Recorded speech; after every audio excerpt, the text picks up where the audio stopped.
To all those above me that watch over me, to all of you, my fave parapeeps on this side of the veil, welcome. This is Sean Whittington's Paranormal Ministry 2.0, live 2.0. I'm your host, Sean Whittington. I'm a seminarian in the United States Old Catholic Church, and I'm coming to you live from my haunted house, my very haunted house, where I live. Been quiet today. Actually, no, there we go. The dream catcher's starting to spin a little bit, and it was still before we started.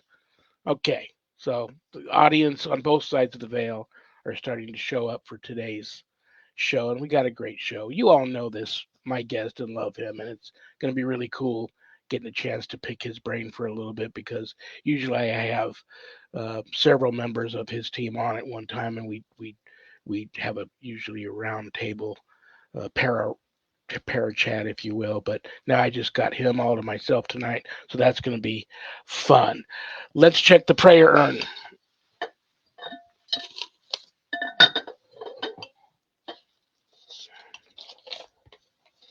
Mindy W. Hi, Mindy, from Seattle. Very cool city. Relocating out of state for a better job and a safer place to live. I hear you, sister. Can you please say a prayer for safe travels for me and my family? You know, that is a beautiful request, Mindy, and I most certainly will. And I'm sorry to hear about Seattle. You know, I have friends there. I have a family there too, a cousin. It's a shame to hear about some of the things that are happening to the city of Seattle. I hope they get that straightened out. But I most certainly will. But you know, everything's looking up for you. You've relocating for a job, and hopefully you've researched the area you're moving to. And you didn't mention that, but um, God bless you. So yes, I will offer up a prayer for you for that.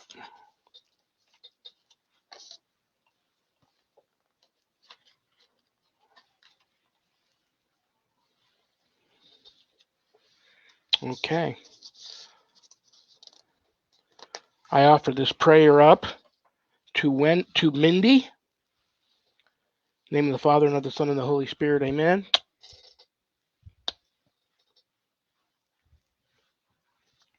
God, you called Abraham, your servant, out of Ur, and kept him safe and sound in all his wandering. We humbly ask you to protect us, your servants, before us a support when setting out, friendship along the way, a little shade from the sun, a safeguard in time of danger, and a haven in shipwreck. Bear us up in fatigue and defend us under attack. Under your protection, let us fulfill the purpose of our trip and return safe and sound to our home. In the name of the Father, and of the Son, and of the Holy Spirit. Amen. Mindy, do me a big favor. When you get to where you're going, send me a message and let me know that you got there safe and where you're at. And stay in touch, okay, sister? God bless you, you know, in your new adventure. Let's check the mailbag.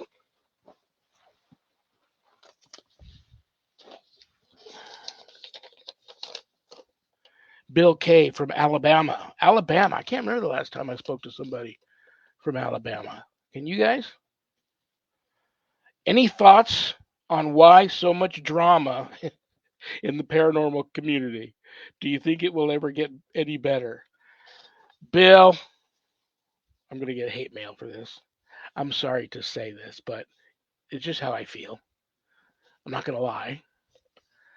There has always been, still is, and will always be drama in the paranormal field.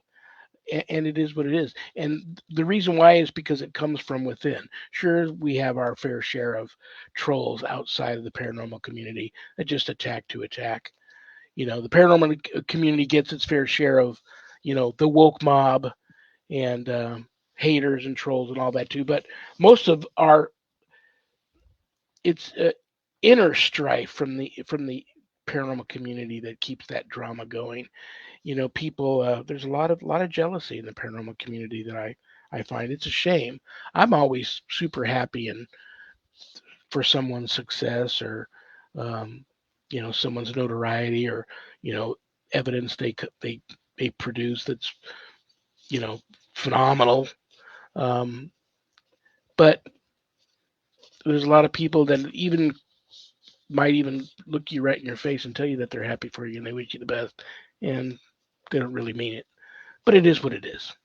But unfortunately, Bill, I think it's always going to be that way. I just try to avoid it. Me personally, I put the blinders on and I just keep plowing ahead, and I don't even respond to any.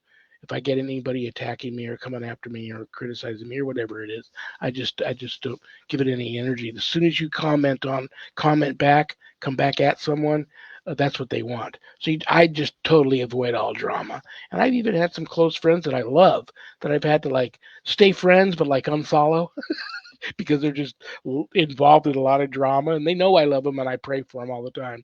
But I got too much drama in my life as it is and what I do to have any extra. So just and speaking of drama, Yeah, there's also, Sean, there's so many people who do things so many different ways that, it's kind of like the old saying, opinions are like, well, everyone's got one. and everybody's got one, and most of them We're stink. both sitting on our opinions right now. Yeah, we're both sitting on our opinions right now. But I mean, there are so many people who are so set in their one way that, yeah, they like to cause drama when somebody else says anything. Huh? Kind of sounds like something else that we all have to deal with right now, doesn't it? Yeah, it does. I'll add this one last thing and then we'll move on. I'm sorry for all you guys out there that think that the scientific method and there is a particular way to do things and that's the only way to do it. God bless you. I'll pray for you too. But we're never gonna know the answers. I'm never gonna be able to have a ghost sit here and interview him on my show or her or it or whatever. Yes, I believe in ghosts. Yes, I believe in demons and angels and God and Jesus and all that. But we're not going to be able to indisputably, I can't talk today, prove the existence of life after death. That is what it is. We'll all be having this conversation one day in heaven, and we'll get a chuckle and a laugh out of what we know then that we don't know now. And that's why I'm so passionate about the paranormal, because it's the big unknown. It's we don't have all the answers, and we never will get all the answers one day. But right now, no. While you're on this path and in this realm, you're not going to get all the answers. It is what it is. I've accepted that. I know a lot of people that have, and I know a lot of people that don't accept that, and they won't admit it to you, but they have a little bit of a rough time with that. Let it go. Let go. Let God. It is what it is, man. Just be passionate about investigating the paranormal and ghost busting and ghost hunting and all that sort of stuff. It's okay to be skeptic. I've got good friends that they keep me in check with their skepticism. They keep me in check. I love it. But it's a healthy skepticism. They're open to the possibilities. They don't cram it down my throat that I'm a crazy man, and I am crazy. But that is what it is too. Speaking of crazy again, before I move on, Zach, did you want to say something to me, buddy? Oh, no, I was agreeing. You're Oh, insane. Or crazy. I'm sorry, you said crazy. yeah, okay.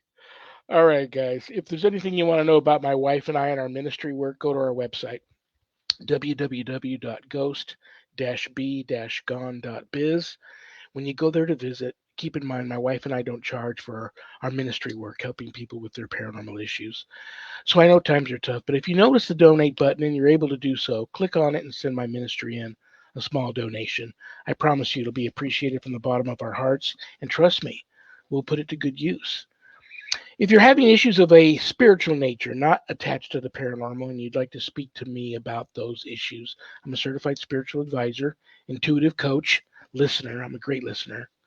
No judgment. There's a place on the website where you can make an appointment to speak with me. But don't leave the website without navigating over to the page called the Introduction to Spiritual Warfare Course/books. On that page, you'll find not only one, but both of my books, God, Ghosts, and the Paranormal Ministry, and God, Ghosts, and the Paranormal Ministry 2. And I love these books. my blood, sweat, and tears literally went into writing these, and I'm very proud of the work. And you can get the books there autographed, and they come to you enclosed in a beautiful house blessing kit, or you can get them a little less expensive at Amazon. Scroll a little bit further down, and you'll run into the Introduction to Spiritual Warfare course. I offer a 12-week online college level course, Introduction to Spiritual Warfare. And this course is for all you true warriors for Christ out there that feel a calling and a longing to want to have more knowledge when it comes to drawing your line in the sand, making a stand, circling the wagons, and putting up a good fight. In many circumstances, the fight of your life against, God forbid, true evil, if that ever comes calling. This is the course for you. You can enroll in the course there at the website. If you want more information about the course before making that type of commitment, reach out to me. We can talk and see if the course is right for you. No, it's not going to teach you how to be an exorcist. That's a completely different type of calling, but it's for the person out there that wants to be ready while they're out there doing their paranormal investigating, their ghost hunting, their ghost busting, trying to help other people with their paranormal issues. Be ready, because sometimes you get the mother lode of all haunts dropped in your lap, and you got to know what to do. Okay, the moment of truth. The reason why you all tuned in. I love this guy. I respect him. He's a cool dude. Everybody that he's associated with in his little paranormal community and his team, they're all cool, all great people. Um, and it's always a pleasure for me to via the computer internet airways make my way over to, I always call it the motherland because that's where my ancestry comes from, the UK. So without further ado, co-manager of Lincolnshire Spirit Seekers Scotland, also a top-notch paranormal investigator and researcher, please welcome to the show, give a big Paranormal Ministry family welcome to the one and only Bob Sharp. Good evening, everybody. Good evening, Sean. How are you, brother? You look very relaxed and handsome today and ready to get into a good paranormal chat. Thank you very much. Yeah, the only other person that's told me I'm handsome today was my missus, which is nice. Yeah, it's the end of a long, busy week for me. I've just swapped jobs in a roundabout way to make things a little better for myself and this, that, and the other, and take more time with the investigation and the research and stuff. And as you just mentioned, I took over for Martin and Wendy, who both say hi, by the way. Wendy's a little bit under the weather at the moment. I took over doing the Scotland LSS Lincolnshire Spirit Seekers Scotland division because Martin knows, so does Wendy. I've got an amazing love for Scotland. Planning on, like I was saying to you, planning on moving there. An interesting place, amazingly interesting place. I'd like to say somebody's got to do it, but it's not it's not great shake. So along with that, the job swap, and you know how it is. You have to fit these things in somewhere, and there's not enough hours in the day. You mentioned early in the green room before we got going. You mentioned it had warmed up there. What are we talking in England? When you say warm up, not warmed up like it is in some places. I know in the States. I think it's about, just give me a moment. It's about 17 degrees here, and it's not really cooled down much from the day. So, when it gets to the evening, it just makes it a bit more. I mean, it is cooler than it has been for the last few nights. The problem here this year is, and I've noticed it's had an effect on a lot of stuff. It's the temperature rose, but it didn't rise like it normally does, and it's been quite humid, quite wet, muggy. I do believe a lot of Great Britain was swampland thousands of years ago, and it still feels like it, to be honest with you, a lot of the time. So, yeah, so this year we've had it so wet. I do believe June, July, and August have been the wettest on record. And I actually think it's had reading things and stuff. It's had a bit of an effect on the paranormal world and this, that, and the other. You know, the upset in the weather and stuff. But at the moment, it's a little bit cooler, but not so much. Evening, Well, Charles. Thank you very much, and I think Pam as well.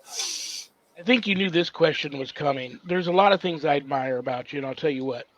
I have a lot of friends that are just like you, very experienced, seasoned paranormal investigators, researchers, Yeah, um, that are on the fence. They're skeptic, and like you've been quoted as saying, you're skeptic but not cynical.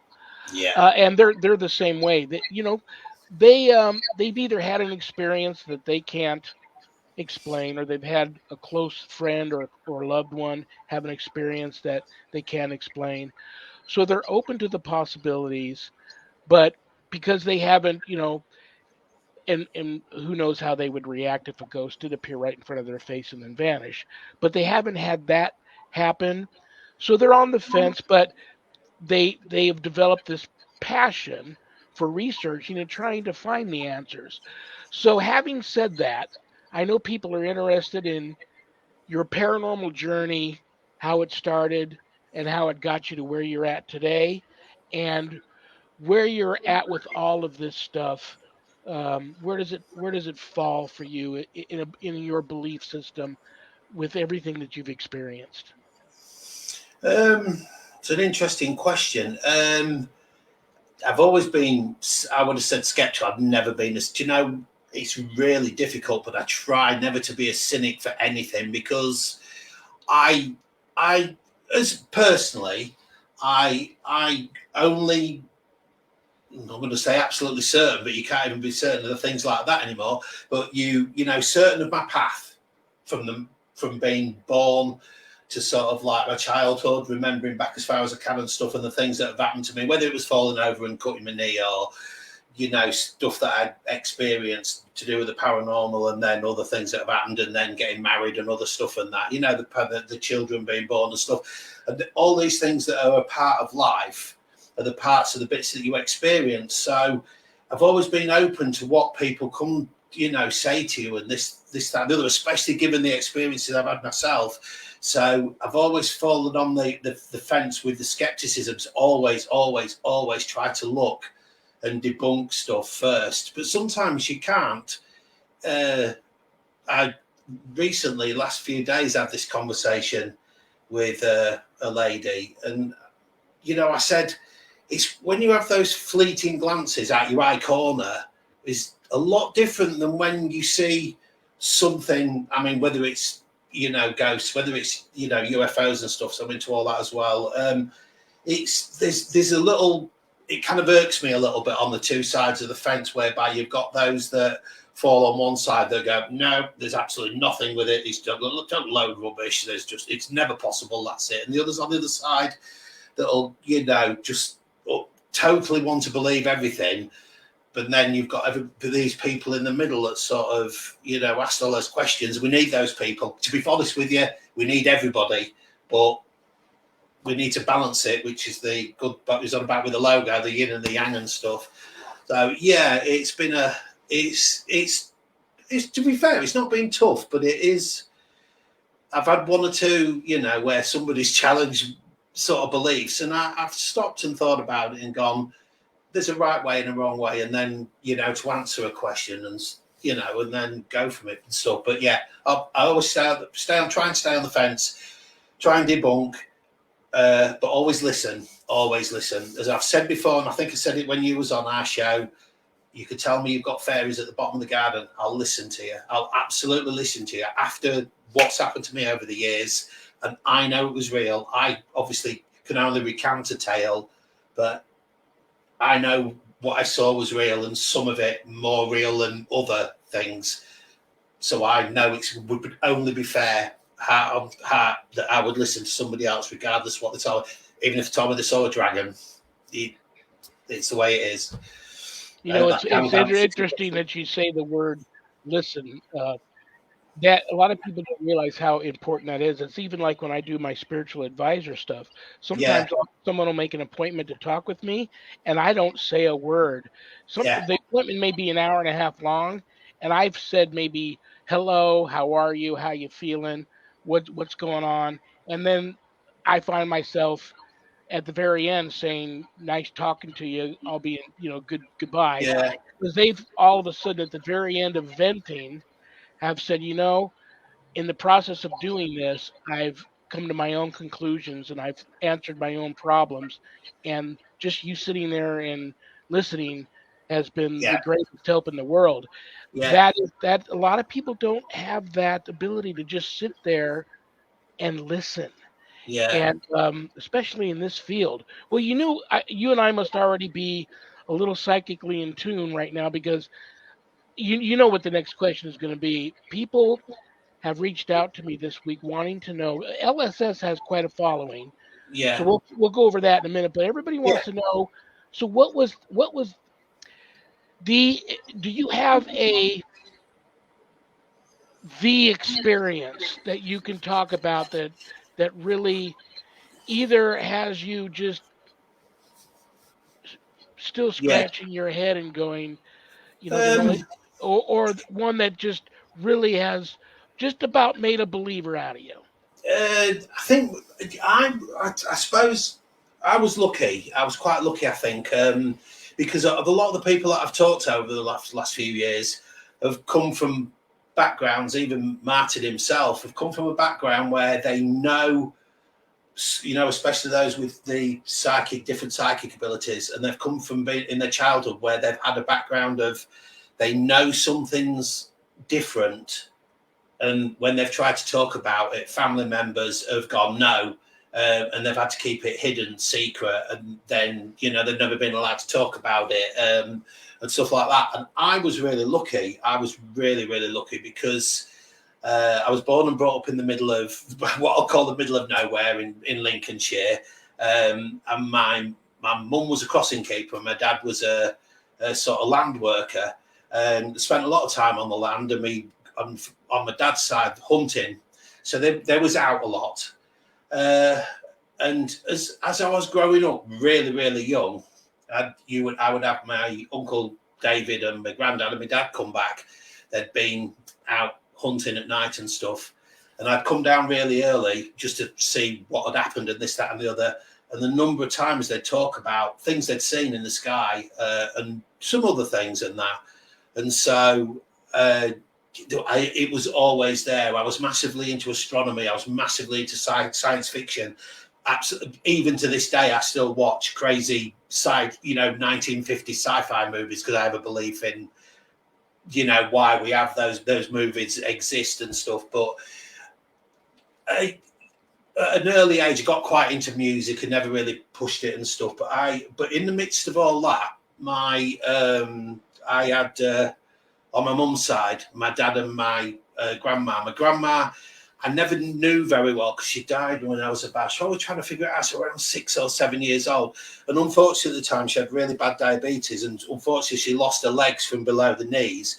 And back in those days, they didn't have the prosthetics, I think it's the right word, that we have now. So she had these strange caliper type legs that would always be hidden with a skirt or trousers, and with just the wooden feet.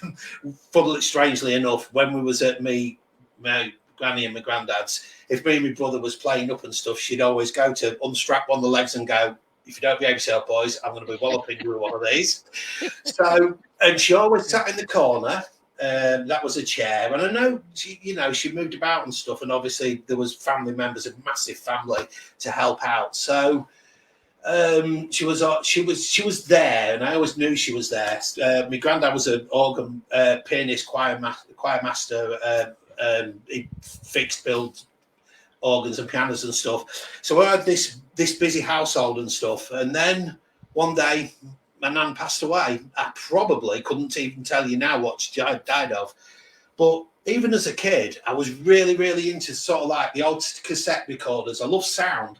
I used to go down because I had a massive back garden. I used to record sounds and things like that. I mean, I couldn't believe when I found out that the original lightsaber sounds were actually the metal wires that you use on the telegraph poles.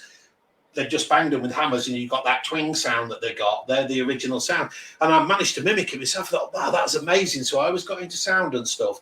So, we used to carry a tape recorder and stuff, and I was quite lucky. Somebody gave me a Polaroid camera, which back then it wasn't expensive to do. So I used to take pictures everywhere. Then after my nan died, and obviously being young, it was very odd. The family was there. There were a lot of families. There was 7 along with my mum. There was seven of them on that side, and we was at the house, and it was quite just busy. And then everybody sort of flitted into the garden and stuff. And then I was just sort of in the middle room, and I just took a couple of shots like I used to with this camera and messed about. And I took a couple of shots out the window at everybody in the garden, because it was the usual thing. It's usually weddings or, families get together, weddings and funerals. And anyway, a couple of pictures came out, but I took one in the corner, and it was just with the stuff on the mantelpiece and the clocks and everything. But it also captured my nan's chair, and it came out, and it was foggy where my nan's chair was. Not misty, not like you see in movies, but it wasn't right. It was out of focus. And I thought, well, that's odd. That's just so snap, took another one. Same again, totally different kind of shape. I thought that is really, really weird. So they had a big table, and I sort of backed away from the table. I wasn't scared. I've never been scared of anything like that. Not the dark, no, nothing. I'm born and brought up in the middle of nowhere, like I say.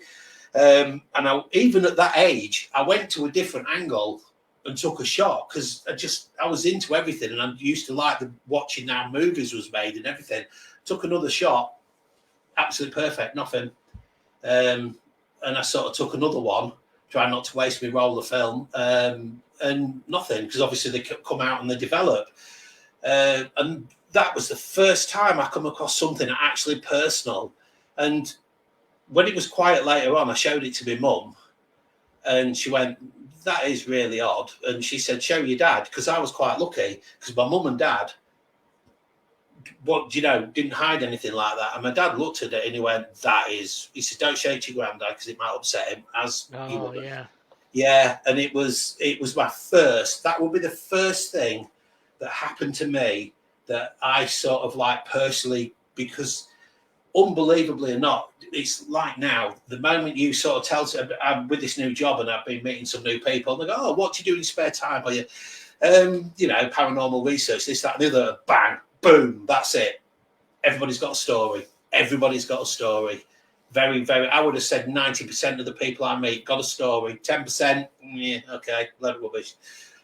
But that's how it is. So, but that would be my first. That would be the moment I thought to myself, there's something not quite right. And I actually had that, feeling myself. It wasn't cold. It wasn't, we used to visit my granddad a lot. And a few times he had a big piano he had a Lunsendorf piano in the what was, I would call the front room.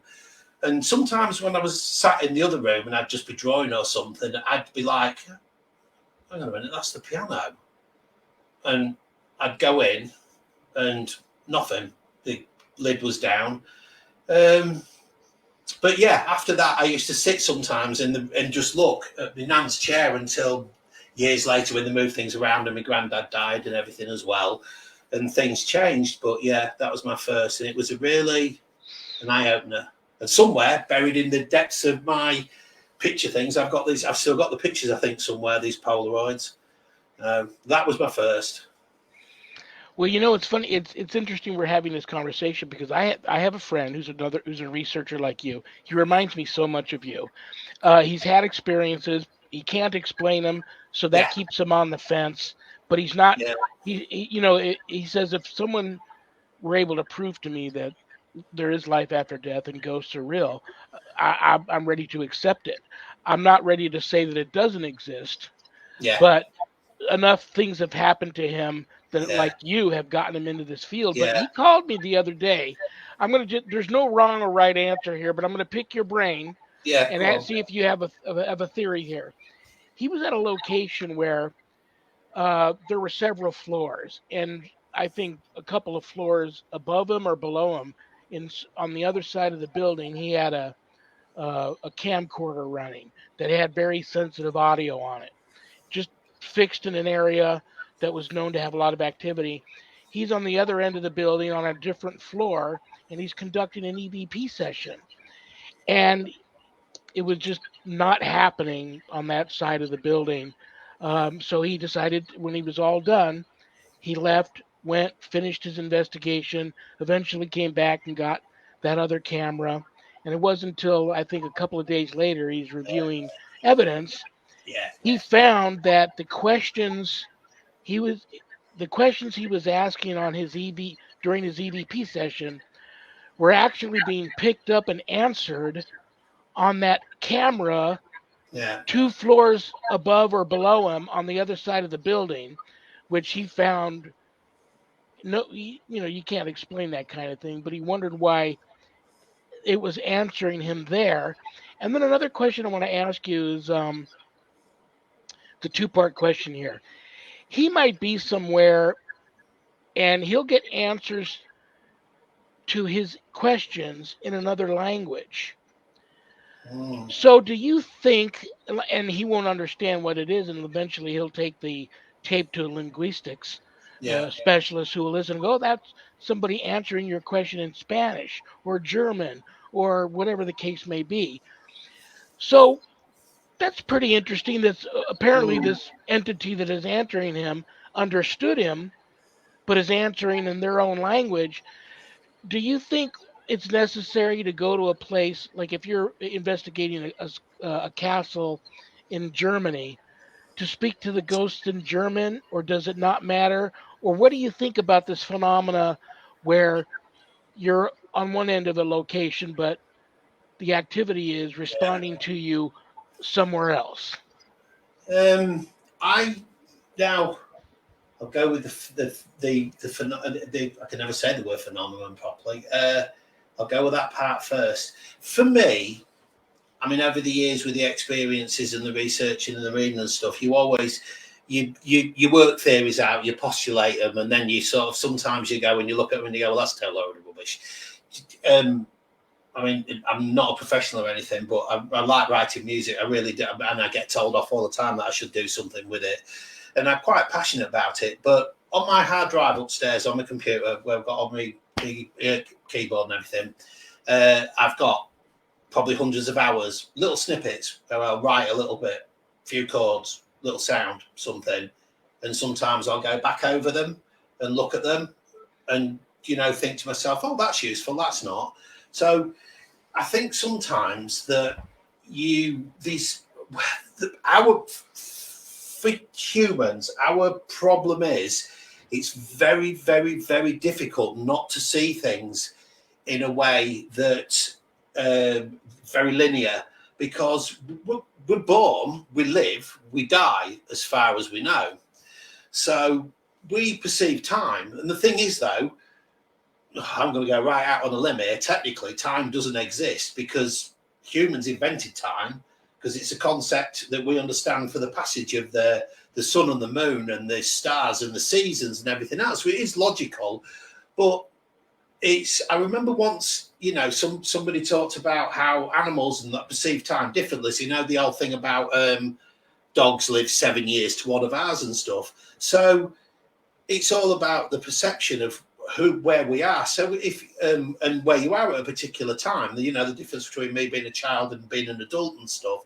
So surely that works for like locations as well. That there's the concept of 3 dimensions as they are, or 4 dimensions if we go time, is relative to what we understand. So if it's possible, surely the whole point is that maybe in an area where there's a location that something's going on, it may not be pinpointed and exact, so that you'll get those answers somewhere else, because even though it's close, I'm not explaining it very well. I know what I mean in my mind. I'm sat here now in my lounge and there's a wall between me and the kitchen, but within a different veil, a different universe, a different dimension, whatever you want to call it, all of this will not exist. So also the distances, there may not be no distance, because it makes no sense to me. A lot of people say, well, why would I see a ghost here or see a ghost there and stuff? But surely there's no distance, because it's different. There's you don't have to go 10 miles down or kilometers for you guys down the road to the shops. If you're within a different veil of existence, that just doesn't happen. Maybe you can move. So maybe it's not, maybe there's so much to it. Maybe you just is it corporeal the right word? So maybe the fact is, as you're moving around an area, that this location, the answers appear somewhere else or happen somewhere else. I've read that quite a lot actually, or seen, different things where they pick things up and in different locales and stuff. I'm not sure I've explained this very well, but I just think that what you get is that we tend to think of everything in the dimensions as we believe, and that's not the case. Whether you believe in heaven and hell or you just believe in, me personally, I believe in I believe in the universe. I believe in what the universe around us is what we're part of, and we live, we're born, we die, we're part of stardust, we go back to the universe and things. But I think as what we see is just nothing compared to what there is out there, and I think how we perceive time and space and stuff makes it different. So I think that's how that's how these things happen. That those rules don't exist because we've made those rules up for ourselves so that we can understand life, if that makes sense. Yeah. So I just think that that the whatever rules exist outside of the time, the frame of living, just don't exist. And there are so many theories on that; it's incredible. Yeah. I'm not sure. Sorry if I didn't explain that very well. No, I got you. I totally understand. The whole point of I think what I'm trying to say is that the whole point is when we're alive, those distances, that time, that space and stuff just doesn't exist once when you're gone. And so the equipment that we've got and stuff pick stuff up in different areas and stuff. I've got to admit, I much prefer tapes. The old-fashioned tapes. I know the electronics is fine, but old-fashioned tape recorders, the old cameras, camcorders, the lot, analog type stuff. I much prefer it because I know it's not quite what it used to be, but I think it's less messed about with. It's easier to deal with, and I think it picks up more. It's more real radios and stuff. Where they used to tune it to. I don't know if you guys know. I think it's like AM where they used to tune it to radio frequencies. That makes sense. And they used to listen to background noise to hear noise within the. Did I lose you guys? Did we lose Bob? You didn't lose me. It looks like we may have lost him for a second. Well, maybe he'll pop back on here again. Yeah, I've actually heard what he was just talking about the analog, the old-fashioned kinds. Hi, Jennifer. The old-fashioned kind of recording devices that you had the audio tape. That was really weird. I lost you there for a minute. I got a complete pause. Sorry about that. That's okay. Hey, not a problem. Bob, I got a question for you. Yeah. Us being here in the States and you being there across the pond. Yeah. Which, in your guys' mind, and Sean, I'd like for your response on this too, since you've got history on both sides. Which country has the most paranormal activity?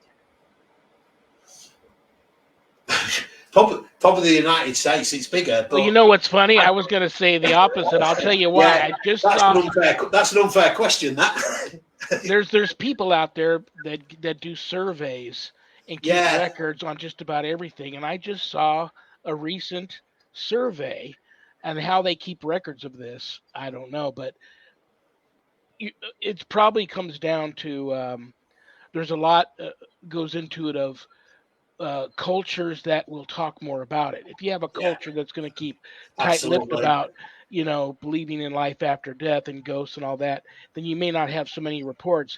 But the latest surveys show that still England holds the number one slot at being considered the most haunted country in the world, merely because of reports. That doesn't mean, I think it has a lot to do with cultures, and some cultures being more open to it and talking about it and reporting their experiences than not. I don't know. What do you think? Well, Because I've got something for you then.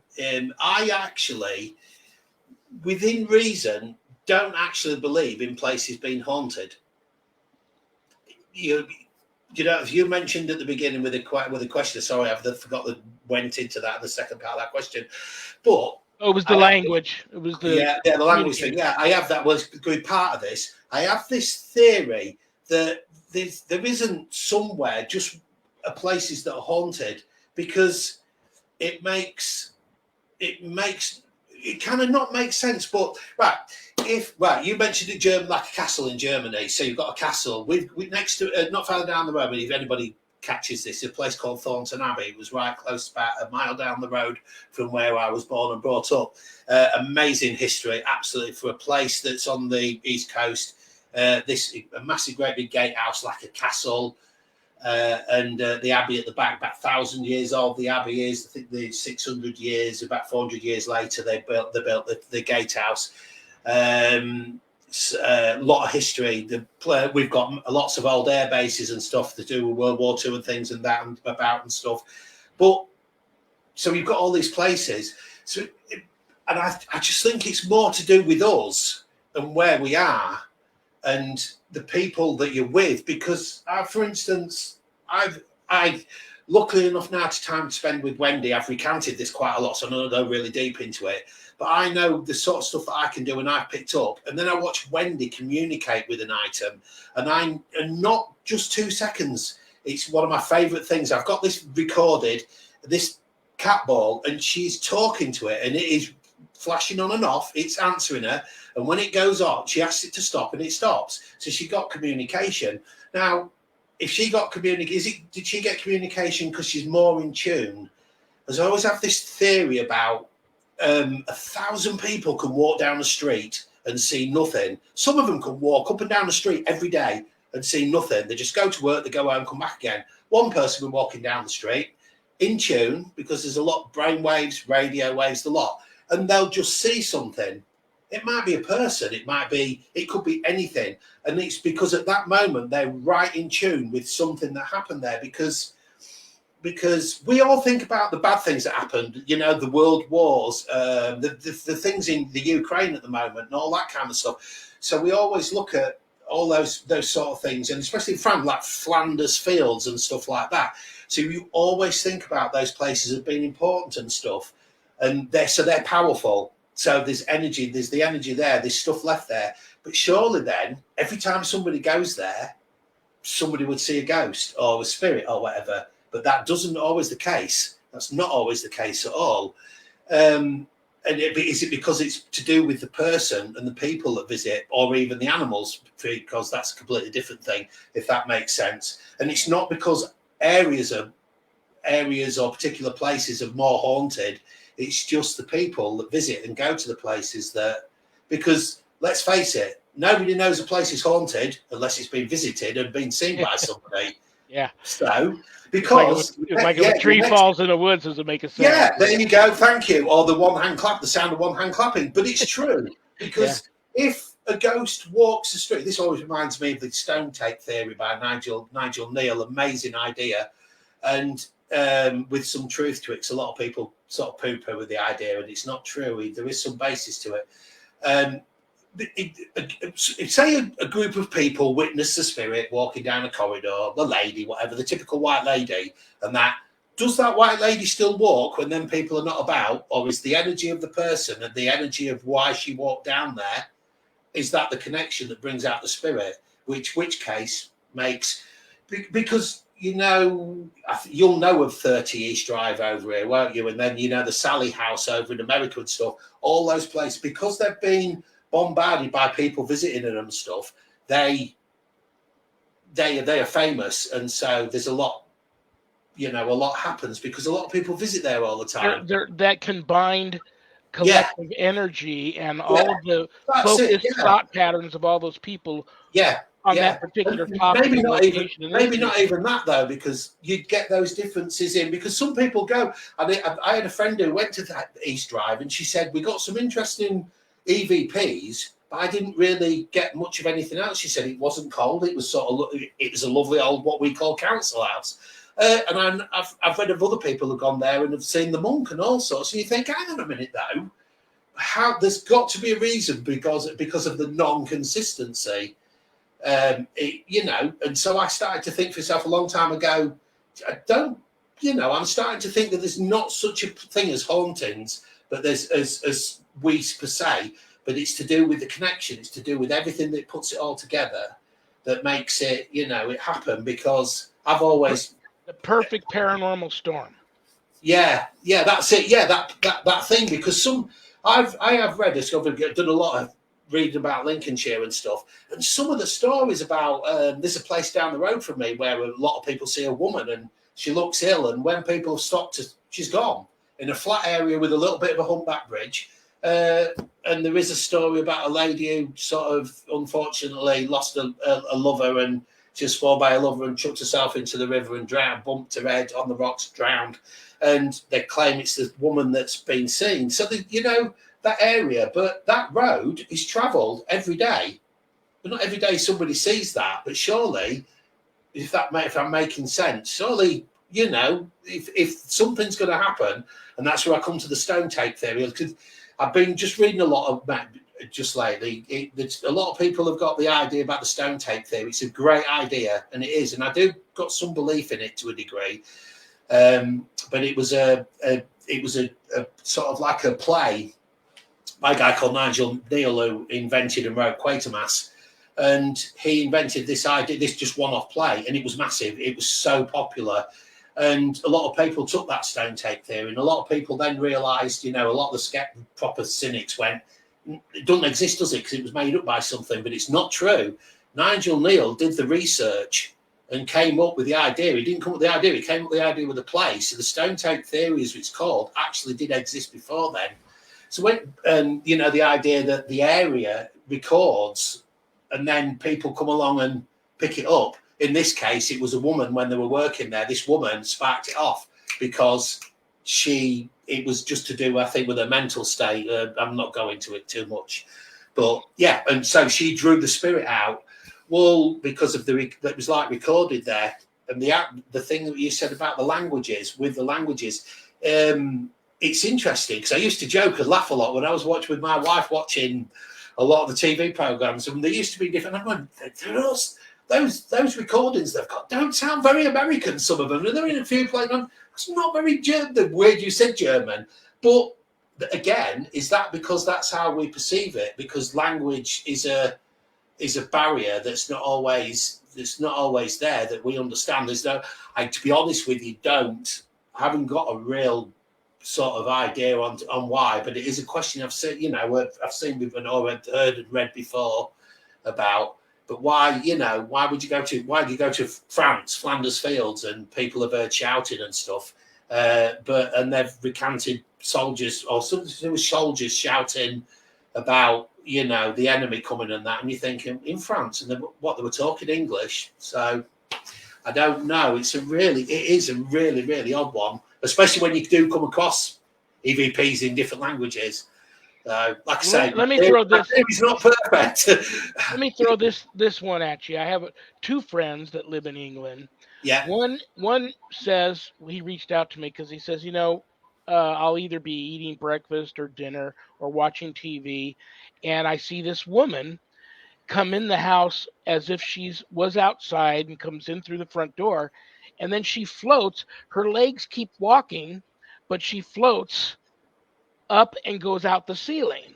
Well, he started doing a lot of research, and back in the day, like back in the day, apparently the home was a pub, and the woman owned the pub, but she lived upstairs. Now the upstairs is just storage unit, and they remade the pub into the home that he lives in. But now you've got this spirit who's constantly walking upstairs that used to be there, because he has an old picture of stairs that used to be there, still walking up these stairs that are no longer there. And I have another friend in England who keeps seeing soldiers march through his living room, but he only sees them from the torso up.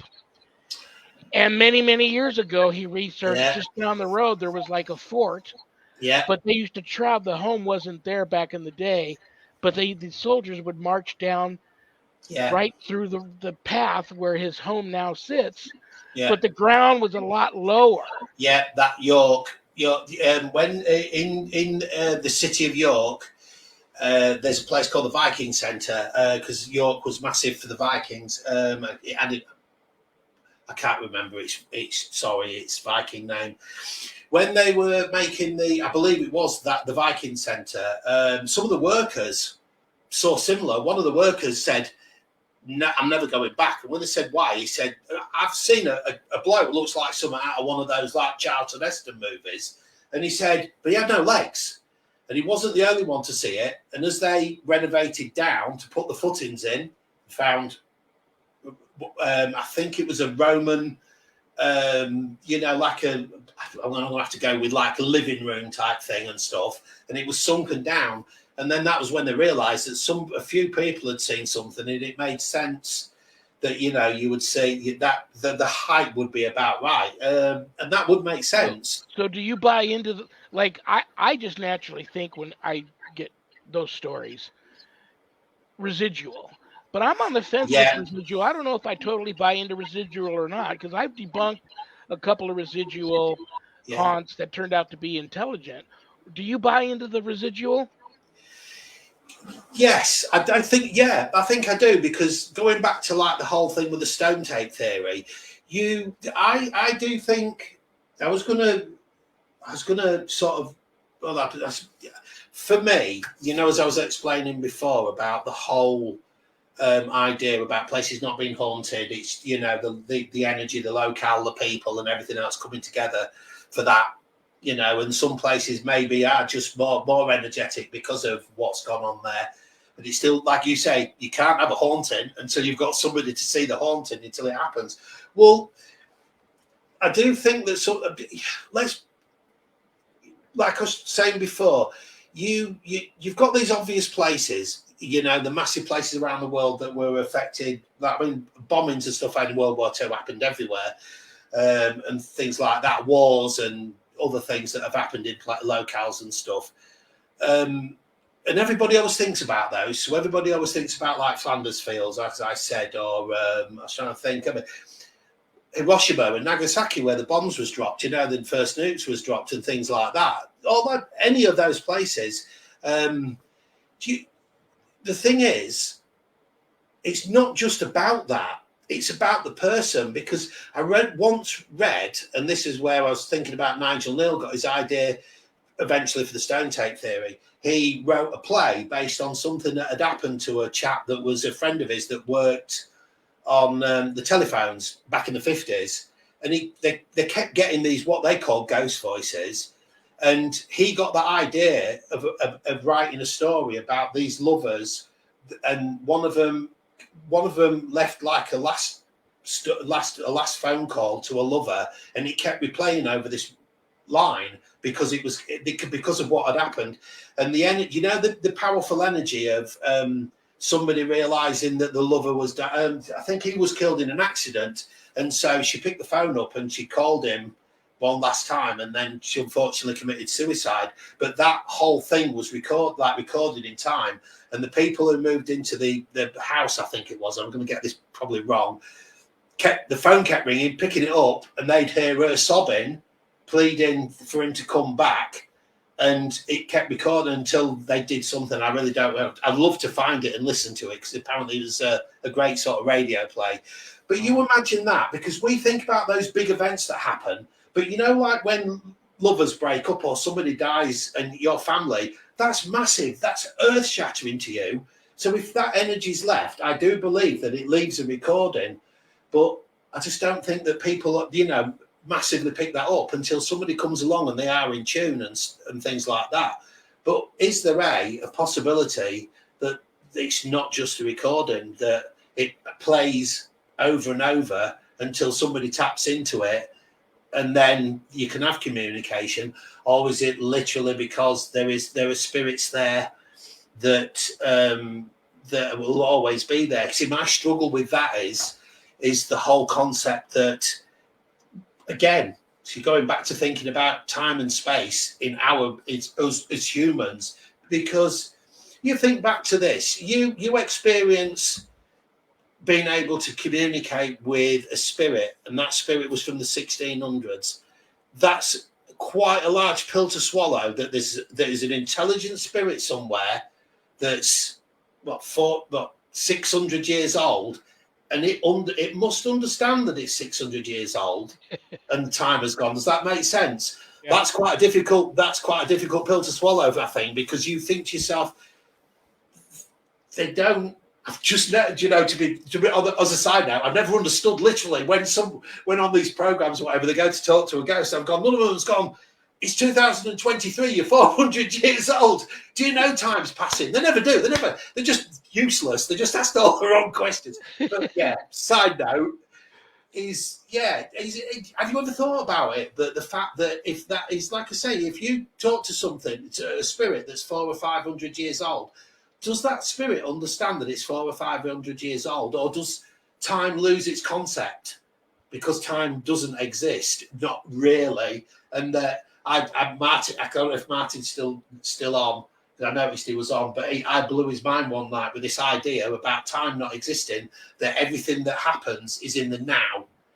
That I know I'm simplifying this loads, but because you know that everything that happens and always will happen happens in one, but we just see it from our concept. But when we pass and we go to wherever we go, that all of that's gone. But all of the things that we've been and all the things that we are and all the things that we become are there for us to maybe, you know, there is no time.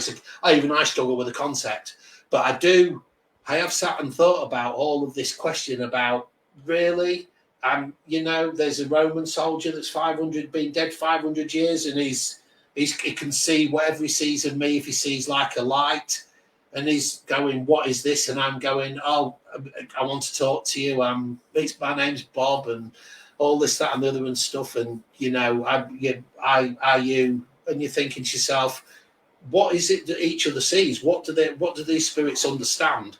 And that, and I think it's a lot different than we sort of believe. Well, brother, we're almost out of time here. Did you have fun? Yeah. Will you come back?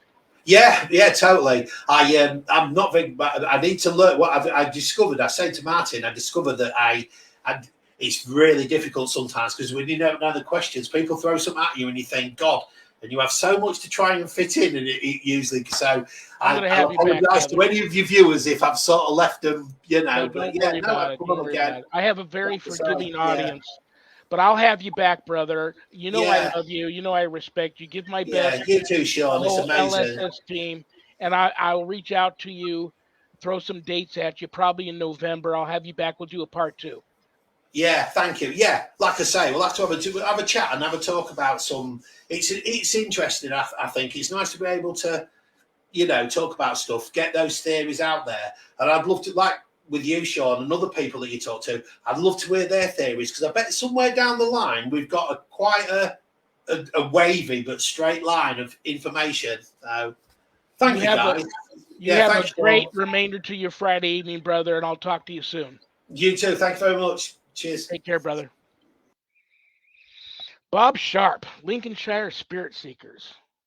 That's a great team. Great guy. I'm going to have him back, I promise. In November, we'll do a part 2. And we'll talk some more about haunts. You know, someone once said hauntings are just history telling its story. But does the haunting still happen if you're not there to see the haunting or experience it? All right. The church I belong to, usocc.org or bishopjameslong.com. Go to those sites. Be pleasantly surprised. We offer night prayer Monday through Friday at 7 p.m. Pacific. We offer Bible study Wednesday afternoons and Sunday afternoons at 5 p.m. Pacific. You can find the links to both of those there. Thank you to Adrian and Zach Clayton, my co-producers. Couldn't do the show without them.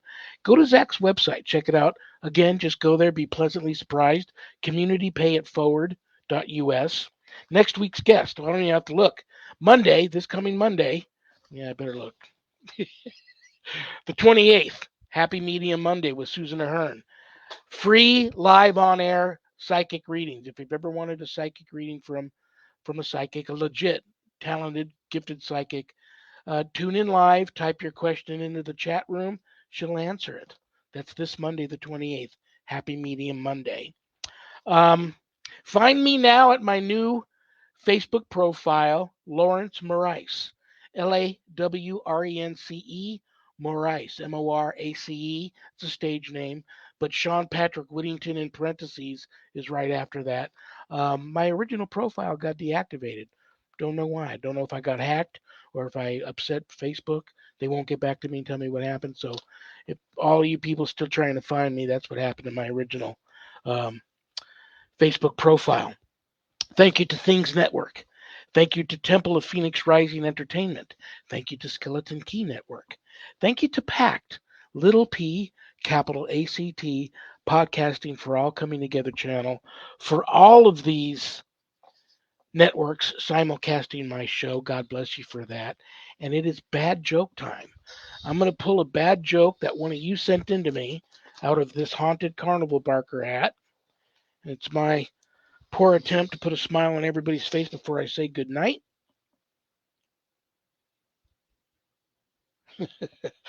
What shivers at the bottom of an ocean? A nervous wreck. Good night, Danny. Good night, Jack. Good night, dog. Good night, Harold. Rest in peace. Good night, Ernie. Good night, Bill. Good night, Dan. I love you all. God bless you all. Peace.